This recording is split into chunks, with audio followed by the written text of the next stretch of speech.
Hello, welcome back to T-Coder. Saya Theo Zebua, dan di video kali ini kita akan melanjutkan pembahasan kita mengenai HTML. Nah, topik kita kali ini yaitu tabel ya. Nah, tabel ini nanti akan saya bagi menjadi dua video. Nah, yang pertama kita akan membahas mengenai tabel normal, yaitu tabel pada umumnya ya. Lalu yang kedua kita akan membahas mengenai tabel yang lebih advance. Nah, tabel itu adalah gabungan dari kolom dan baris ya, atau baris dan kolom. Nah, di sini kita bisa lihat ada row atau baris ya, yaitu dimulai dari sini, dari kiri ke kanan ini. Lalu ada kolom ya, dari atas ke bawah ini. Ini adalah kolom. Nah, bagaimana caranya menampilkan tabel seperti ini ke halaman website kita? Nah, caranya gampang ya. Supaya lebih jelas nanti kita akan langsung saja ke prakteknya ya. Nah, sekarang silakan buka folder pembelajaran kita melalui Visual Studio Code. Lalu kita akan buat file baru, kita akan beri nama 7th_lesson.html. Lalu kita akan buat struktur dasarnya, kita akan ganti judulnya menjadi table, dalam kurung, misalnya normal ya. Nah, cara untuk menampilkan table yaitu dengan menggunakan tag namanya table ya. Lalu di dalamnya ada tag tr atau table row atau barisnya ya. Lalu di dalamnya ada td atau table data atau kolomnya ya.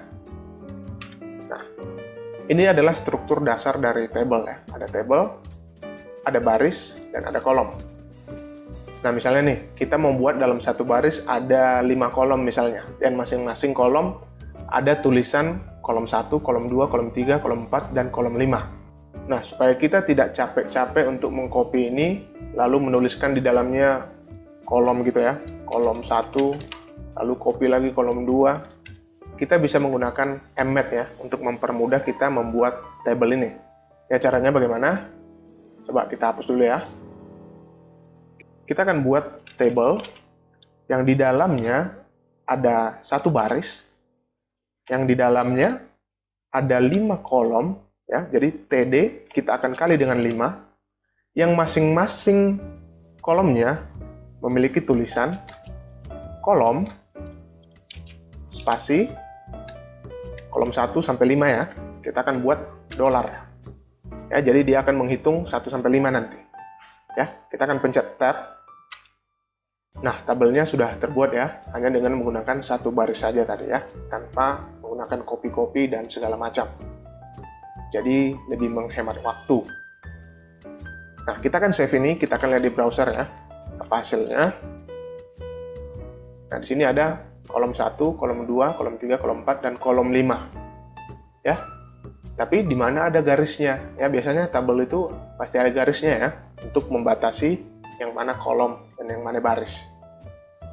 Nah, caranya untuk membuat garis adalah dengan menggunakan atribut pada table namanya border. Dan kita buat value-nya menjadi 1, itu 1 pixel ya. Kita akan save. Tapi ingat, nanti table ini kita tidak akan menggunakan atribut border lagi ya, karena nanti bordernya kita akan buat melalui CSS ya, tapi itu nantilah karena kita belum mempelajari CSS. Kita menggunakan atribut border dulu ya. Kita akan ke browser, jangan lupa di save tadi ya, kita akan refresh. Nah, di sini sudah muncul ya, ada garis-garisnya. Nah, misalnya nih kita mau buat 5 baris ya, di sini kan sudah ada 1 baris ya. Kita akan buat 4 baris lagi. Nah, cara cepatnya, kalian bisa blok ini, lalu kalian pencet Alt Shift bawah sebanyak 4 kali. Ya, 1, 2, 3, 4. Lalu kita akan save, kita lihat di browser. Nah, sudah muncul ya, ada 5 baris. Dan masing-masing barisnya memiliki 5 kolom. Nah, sekarang, saya ingin menggabungkan kolom yang ini dengan kolom yang ini ya, supaya nanti ini menjadi satu kesatuan. Dan di sini saya akan tulis kolom 1 dan kolom 2. Ya, jadi digabung nanti. Nah, bagaimana caranya? Nah, ini namanya teknik merging ya. Jadi menggabungkan baris dengan baris atau kolom dengan kolom. Nah, tugas kita yaitu menggabungkan kolom 1 dan kolom 2 dulu. Ya, gimana caranya? Langsung saja kita ke codingannya lagi ya. Nah, sekarang kita akan membuat atribut pada TD ini ya. Yang pertama ini, kita buat atributnya namanya callSpan. Lalu isinya 2. Yang artinya kita akan menggabungkan 2 kolom. Ya, kita akan save. Tapi kita hapus dulu ini. Nanti kan kolomnya udah digabung, 2 menjadi 1. Jadi kita nggak perlu lagi nih yang kolom 2 ini. Nah, sudah digabung. Jadi kita akan hapus, kita pindahkan kolom 2-nya di sini. Dan kolom 2. Coba kita save. Lalu kita akan lihat di browser, kita refresh. Nah, di sini sudah tergabung ya. Kolom 1 dan kolom 2 sudah tergabung. Nah, sekarang saya akan menggabungkan yang ini ya, yang baris ini, baris 1 dan baris 2 ini. Ya. Bagaimana cara menggabungkan baris ini dengan ini? Jadi dia gabung ke bawah nanti. Ya, kita akan coba. Ini agak lebih tricky ya, jadi kalian harus secara detail melihatnya. Kita akan lihat dulu. Di sini ada tulisan kolom 1 atau data dari baris kedua ini ya. Ini kan baris kedua nih. Data yang pertama adalah, atau kolom yang pertama adalah tulisan kolom 1. Lalu ada baris ketiga ya, yang ini baris ketiga. Tulisannya juga kolom 1. Ya. Bagaimana menggabungkan ini dengan ini? Ya. Perhatikan baik-baik ya. Kita akan buat atribut pada baris kedua ini ya. Ini kan baris kedua nih. Yang ada 5 kolom. Kita akan buat di kolom pertama atributnya namanya rowSpan. Lalu kita akan buat 2 ya. Kita akan menggabungkan 2 baris. Nah, yang kita gabungkan yaitu yang ini, kolom 1 ini dengan yang ini. Ya. Jadi, sama seperti tadi, kita akan hapus yang di sini ya.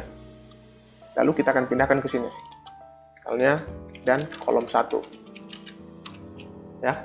Kita akan save. Jadi di sini nggak ada lagi kolom 1. Ya, udah pindah ke sini karena sudah digabung dengan menggunakan rowSpan. Kita akan lihat di browser ya. Kita refresh. Nah, di sini sudah tergabung ya. Kolom 1 pada baris kedua dan kolom 1 pada baris ketiga. Ya, sudah tergabung. Nah, kira-kira seperti itu yang namanya merging. Nah, kira-kira sampai di sini dulu pembahasan kita ya mengenai table yang normal ya, yang biasa. Kedepan kita akan belajar mengenai table yang lebih advance lagi ya. Dimana nanti ada yang namanya table head, table body, dan table foot. Nah, sampai di sini dulu videonya. Saya Theo Zebua, Decoder, sign out.